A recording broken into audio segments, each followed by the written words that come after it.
All right, sir, thank you so much for taking the time with me here today, or tonight rather, on your side. Always so impressed with you working late into the night. Shows your commitment to the game as such, and everything around what you do being kind of, you adapt to make it work. So firstly, thanks so much for making the time, and pumped to have a bit of a chat here tonight. Yeah, absolutely. Glad to be here. Let's chat. Amazing, amazing. So let's dive straight back into it. Tell me a little bit about kind of where you grew up, what life was like. Give us a flavor of things as like a kid, a teenager, adolescent, all those kind of early years.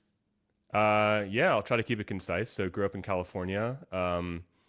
Was a musician my whole life. So that was my major in college. I was a music major. Played the French horn. Kind of a weird fun fact of the day.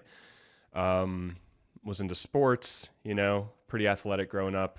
Um, just kind of giving you the fast forward. Prior to crypto, I was a massage therapist and a yoga instructor. So that's kind of the summary of my life. But Yeah.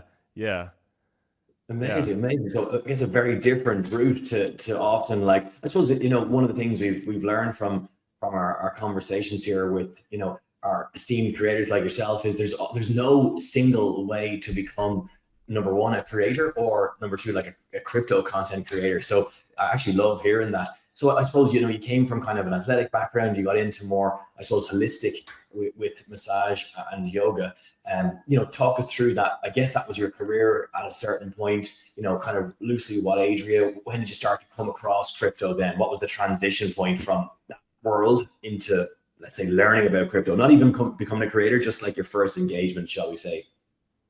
to learn about crypto. Yeah. Yeah, it didn't really have anything much to do with my career, how I got into crypto.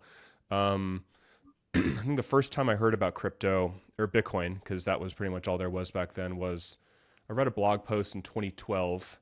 Um, it was from a gentleman who has now passed away, but he was a metaphysical, spiritual author, actually, by the Wow. name of Stuart Wilde. He wrote a lot of books similar to like Deepak Chopra, Louise Hay, if you're into that kind of Yeah. world, which I very, very much was in my late teens, early to mid 20s. So this guy was he's a unique guy. He passed away again, like I think a decade ago or so. But I ended up going to an event with him, kind of learning under him a little bit, taking some seminars, and then he was very into the whole freedom movement and you know anti. I believe he was pretty anti-government.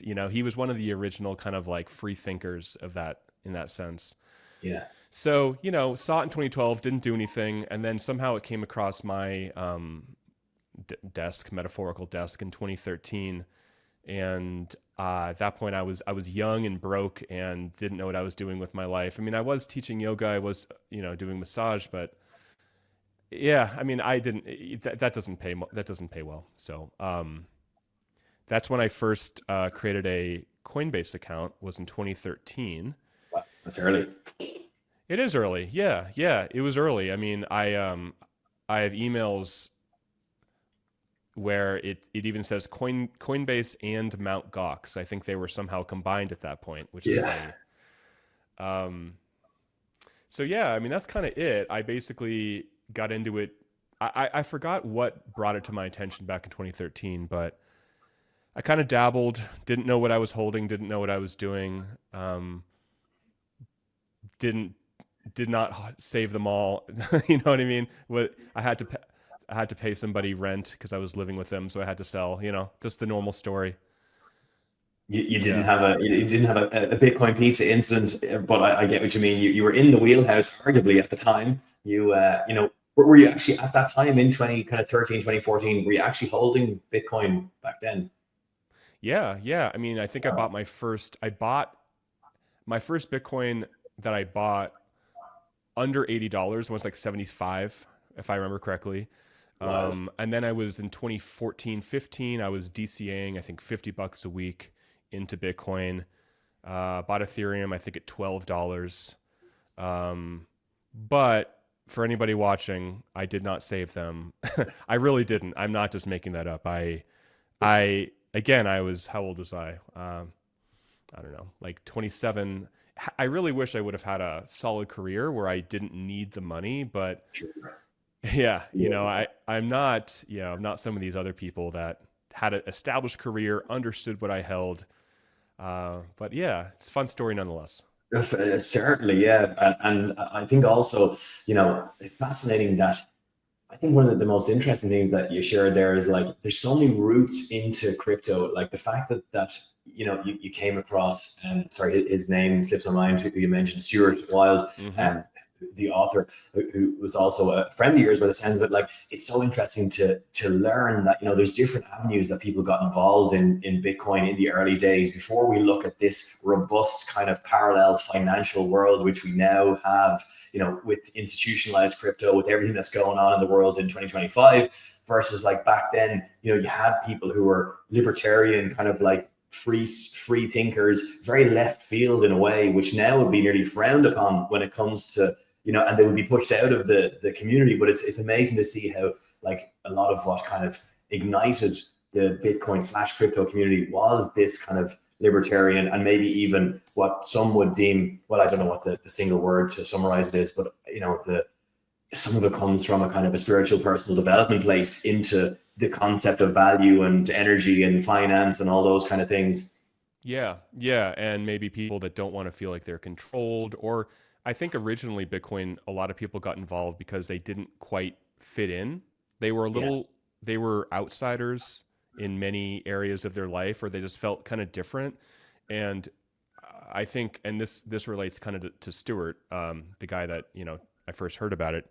He was a weird dude, like I think he was operating on a different frequency. So my guess is when he saw something where it was like, um, what is this alternative money that does Yeah. not, that you don't need central bankers? I think I'm pretty sure the original Bitcoiners were all unique, whether, right, like you're saying, libertarian or just odd people, or then I think definitely a lot of the people that you know anarcho-capitalist type of a broad range of people for sure. Totally. Yeah, it's fascinating when you look around the kind of the world of the different meanings and the different entry points for people into crypto and or Bitcoin and crypto. It is fascinating. Sometimes, if you talk to folks from what might be deemed kind of second tier economies or third tier economies, like their comprehension of, I find like crypto and Bitcoin is drastically higher, faster, stronger than someone from maybe like a Norway or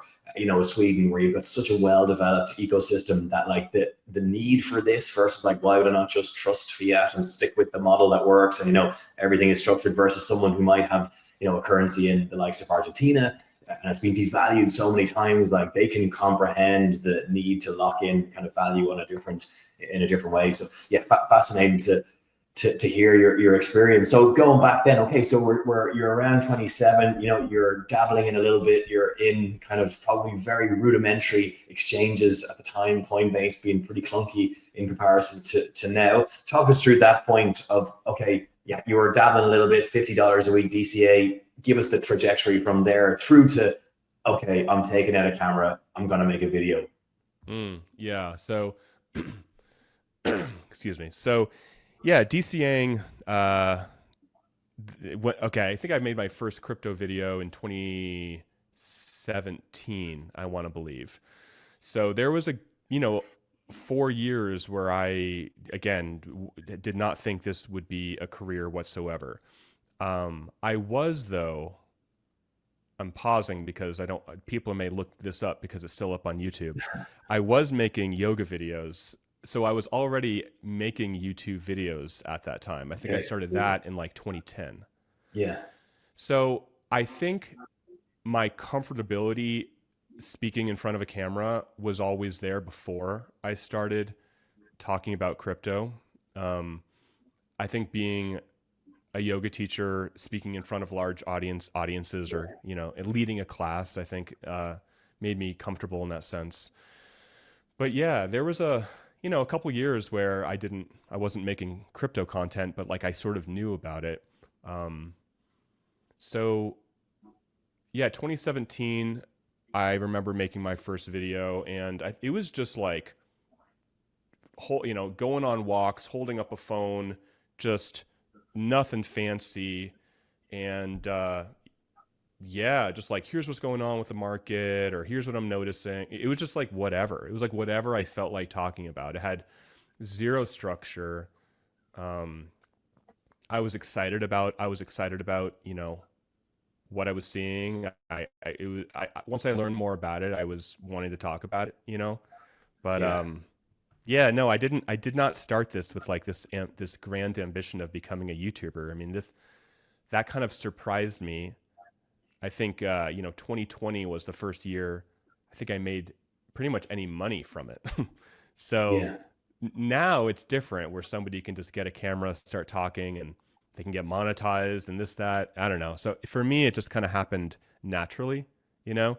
It wasn't a business plan necessarily. Yeah.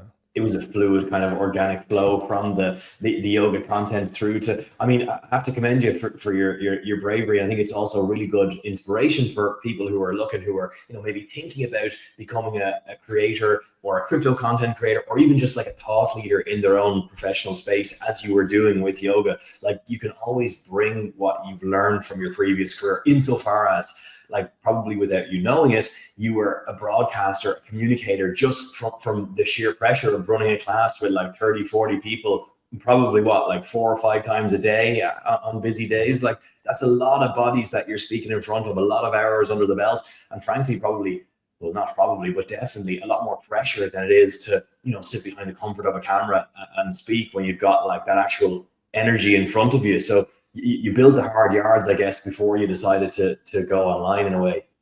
Yeah. Yeah. I think that whatever somebody has done can help them be a content creator and get on camera. You don't have to have experience necessarily talking to a camera. I Yeah. feel like younger people these days are born talking to phones, but if you're older like me, um, you can just, whatever skills you've developed in life, I think can be very beneficial.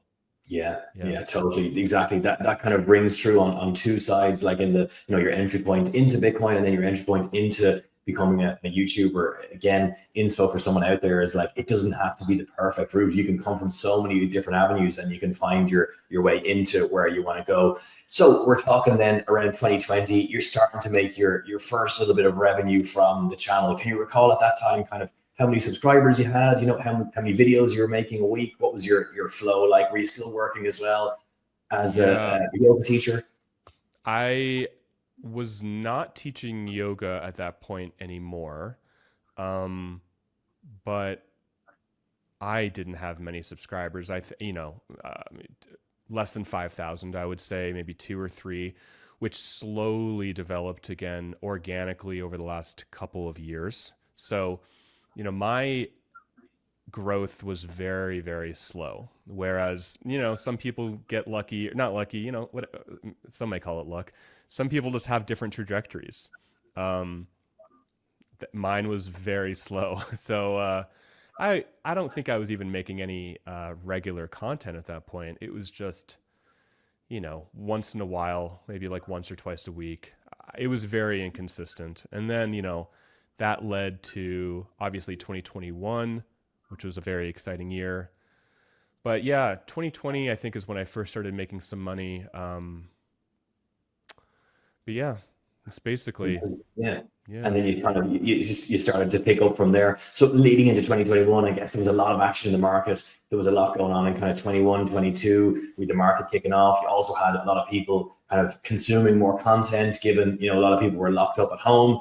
To talk us through that period. Did you then start to say to yourself, okay, I'm going to professionalize, I'm going to start producing with rigor, with a schedule? Or how did you kind of get to that Yeah. full? It was very organic and not planned. I mean, I would see what other people were doing, and I'd be like, oh, I want to do that, or I like what they're doing with their content or their thumbnails or with their intros. And it was just like a very much, um, it was very slow. Yeah.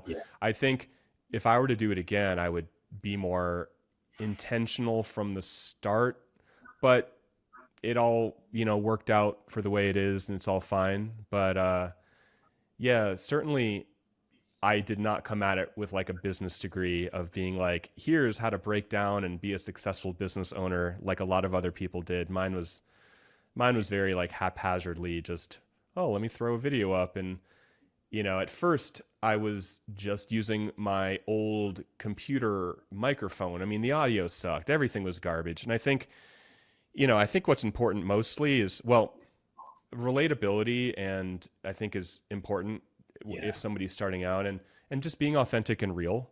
Yeah. Uh, I don't like content where I just feel like they're performative and they're just putting on a show and that's like their on-screen personality. I don't like consuming any of that kind of content. Yeah. So I think if we're talking to people that are thinking about getting on camera, it's create content that you would actually want to consume yourself. Don't try to copy somebody else just because that's what's working for them, because a lot of it has to be sustainable, right? Like Yeah. if you hit a home run because you spent 40 hours editing a video, then you may feel like you need to maintain that in order to continue. And then you may feel like, oh, I don't want to do that. And that's too much work. And so, yeah, Totally. talking to No. creators, I think talking to creators or people that want to, I think video is even secondary to audio. I think having good audio is probably the most important thing. So true, and often so forgotten as I move closer to my microphone to ensure the audio is better. But no, absolutely, it's such a simple thing, and I think what you've kind of defined is, the sustainability is such a key word that doesn't come up enough in the conversations that we have with amazing creators like yourself. Because as you said, you can produce a contrived 40-hour edited amazing piece of cinematic artwork, but then in reality, if you wake up on a Sunday morning and you're absolutely exhausted, but you've promised yourself you're going to create content today, then realistically, you'll probably bail on it. You probably won't produce it because you feel like it's going to be a crazy mismatch. You don't want to kind of show your true colors. So I think, as you said, like, be authentic from the get-go, and that relatability, regardless of what content niche someone wants to go into, if you're relatable. And I love the natural way with which you have grown your audience, Aaron, is like, it's so genuine. I think it's like a really good model for people who are often intimidated by like the need to be this kind of commercial mastermind before entering into making content. And I guess one of the things we're always trying to achieve in these conversations is just to kill off the barriers, the kind of private, silent, mental barriers that exist in the minds of folks who are thinking about going online. And this is a prime example of like learning from Aaron here, that you don't have to be this kind of mastermind and have it all mapped out. You can actually kind of present yourself as you see fit. You don't even need to necessarily have a cadence or a schedule. As much as it is good to build a habit, you can kind of, relatively speaking, go with the flow. Yeah, I think how you start is, let me rephrase this. Yeah, you want to start out in a cadence or in a tone or an editing style. Obviously, you'll get better at these things naturally, but Yeah. you don't want to try. I don't want to tell people what to do, but I guess for me, I don't like trying to be somebody I'm not, and also Yeah. putting this insane expectation of production or of even research or anything that's like, all right, is this sustainable? Like, and everyone's different, right? Some people may come to this, they have a budget and they want to pay people to write them scripts. Cool. I mean, anything can work, but you don't. There are so many examples of things of people, stations, and content that have worked, and there is no one size fits all in any niche, really. I mean, gosh, there are people with millions of followers on TikTok that are just like holding up a camera, hey guys, so it's like, Yeah. yeah, like taking the barriers of like fear and also like perfectionism. That's also a bad one too. Like feeling like I need to be perfect or else I'm not going to post. Yeah. Totally. Yeah. I really massively hear what you're saying. I'm curious actually from your kind of your origins as like, with deep learning through your yoga. Like I know one of the tenets of yoga is kind of like showing up every day and imperfection, and I guess, Yeah. but still actually like going through the movements. Was that something that ever, like, does that ethos kind of bleed into the way that you operate, like your general mindset and operating system? It's a great question. That's a fantastic question. Let me think about that. Yeah, I think so, for sure. I mean, I think, again, I think people are craving in whatever niche, just in the world in general, people are really craving just realness. Yeah. and authenticity. So that's always been a tenet or something I've really believed in and I've cultivated in myself, is just like being real. Who am I? You know, a lot of that like inner work, self-awareness stuff of like, what's real for me, you know, how can I show up however I am fully, even if that doesn't mean I'm the most energetic or the most happy or the most, you know, any of that stuff. Because I personally can feel when somebody is being inauthentic or when they're performative. And that's just something that I believe in. Not everybody wants to do that. I mean, there are kind of these performy kind of people on social media crushing it and making millions. So I'm not here to tell you what to do, but if that's something that is important to you, I think it's important to just be true to yourself. Yeah. And again, like, yeah, if you want to, you know, perform and have like, hey guys, what's going on? You know, like have at it. But that's, I've always been turned off by that kind of content. So that's just not what I want to put out in the universe. Totally. Really sage advice. And I guess it again drops the barrier to entry for someone who's thinking about, you know, coming into the space. And equally, if, you know, being the natural performer is kind of feels authentic, exactly like you said, well, like knock yourself out. It's not to diminish that. It's just don't do it if that's plastic and artificial. If it is you, then amazing, go for it. But I think that's such good kind of wisdom that again helps kill the kind of private wall that we all build in terms of putting ourselves out there. So super advice. So I guess then kind of fast tracking towards like 2023, 2024 and into 2025, can you give us like roughly when mentally can you kind of clock the stages that you were with subscriber counts and kind of what your mindset was like as the years were going by? Were you thinking, wow, this is really getting serious, like I'm really building a community here? Or what was your sense of things? Yeah. So, I mean, 2021 was the year that I realized like, oh, I can actually make money being a content creator ultimately, you know. Um, I I didn't have a community of other creators to kind of bounce ideas off of. So I think, you know, working with you guys and being a part of this community just as a creator is invaluable, just having other people in the space. Yeah. For example, you know, like criminally undercharging, you know, if somebody wanted to, you know, whatever, me to do a video for them. And because I didn't have a community of others. Yeah. So, yeah, I mean, I was in the odd position of of guiding people through the Celsius network of bankruptcy during kind of the last bear market. So that's really most of my videos during, I guess, 2022, 2023, even kind of 2024 for a lot of them was the whole bankruptcy proceedings. So, and I think that, I mean, that felt really good. That felt really good to me because I felt like I was of service and just like helping people. And that, I think feeling like you're of service and truly serving people and helping people, for me kind of fuels me and keeps me going. And just seeing people's comments of like, thank you, you know, I think is, for me, that's like super critical. So that was my kind of bear market journey, at least the last one. And yeah, I mean, my subscriber count was, it's just been really slow, you know. I think I'm at, as of this video, I don't even know, like 100 and I can't remember. I don't even remember. Like that's sure. I think I glanced yesterday. I think you're at 135. 24. 24. Sorry. Yeah. It doesn't, it's cool, but it doesn't really matter. You know, I think a lot of people are fixated. Like I'll even have people ask me who have no idea about how to make money or how to monetize. They see I make videos. They're like, oh, so how many subscribers does it take to make X amount of money? I'm like, it has nothing to do with it. There are a lot of misconceptions about, making money in this ratio.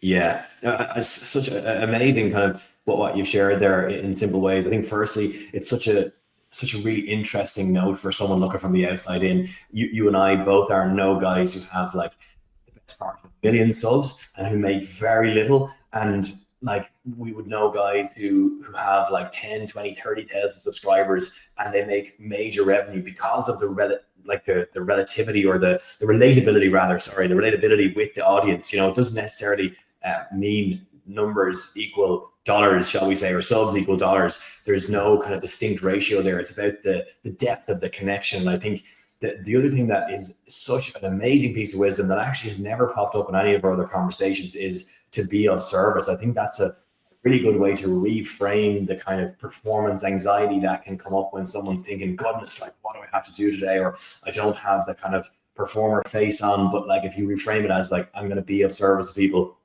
I'm going to help them, I'm going to guide them, I'm going to do the best that I can, because even if I know one little marginal step further than someone else, maybe that nudges them forward, versus this kind of concept of I'm producing like a, you know, USA Today style media production, you know, ticker tape lighting, etc. I think that's a really good way of thinking of it. Actually reminds me of a kind of a random phrase to share, but I heard it, you know, a quote from Arnold Schwarzenegger, of all people, who people might, you know, naturally maybe connect with a bit more flashy commercial, but one of his big kind of mindsets around motivating himself was like this is good for people, as in when he was promoting a movie, he would go far beyond kind of what anyone else would do in terms of the marketing of the movie. He would fly to every city, he would show up to every event, he would shake every hand, and it was the way he motivated himself to do it. Although of course it benefited him, it was in his mind. He kept saying like, this is good for people. This is good for the viewer. This gets the viewer out of the house. They go home to the house happy. They, you know, they're more pleasant around their family after 90 minutes in the cinema. This is good for the production house. This, you know, helps employment. This helps the community. So he kind of motivated himself through that, you know, use of service. So I think what you've shared is like an amazing kind of piece of advice. That's really interesting, right? Because what's gonna, and I think for each individual, it's going to be different, right? Like what is motivating for you, especially getting started. It's like, ooh, okay. Cause like getting started from 0 subs, you need to have a core motivating factor that's going to get you making content, right? And a lot of that is going to be that self-awareness of like, all right, for myself, what is it that, like, why am I doing this? And how can I frame this where this is exciting and invigorating and I want to do this every day?